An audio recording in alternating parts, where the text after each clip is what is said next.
Hi everyone, let's try to answer this question. The question from the SAP GRC Access Control module. The question relates to the SPRO IMG configuration.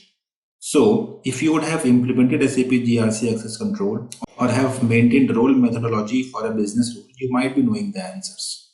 Towards the end, we will see in the system what different options do we have in a role creation. I have taken this question from truemastercourses.com.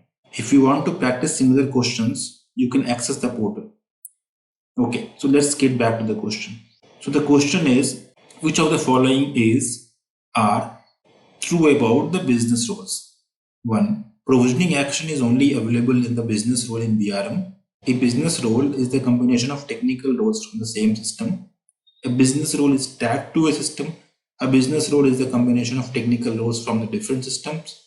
A business role set in development as dev will not show up in access request form. Okay, so let's try to answer this question.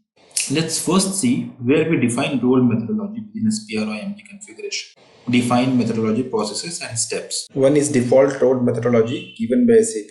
Other is the custom BRM methodology. Click on methodology process steps. You will see different steps associated with the role methodology. We see step 7 is the provisioning step. So we have selected the provisioning step for our active custom BRM methodology. Let's try to check in the system how does it look like.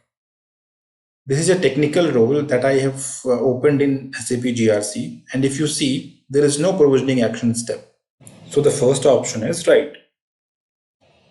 Let's open the business role. Within the role tab of a business role, we do have the flexibility to add technical roles from the same system or from multiple systems.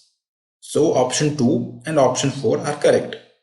A business role is not tagged to a system. If you see the role definition, you will find that a business role is tagged to business landscape. There is no technical connector group mentioned over here. If any role, for that matter of fact, is tagged as status dev, the role will not show up in access request form.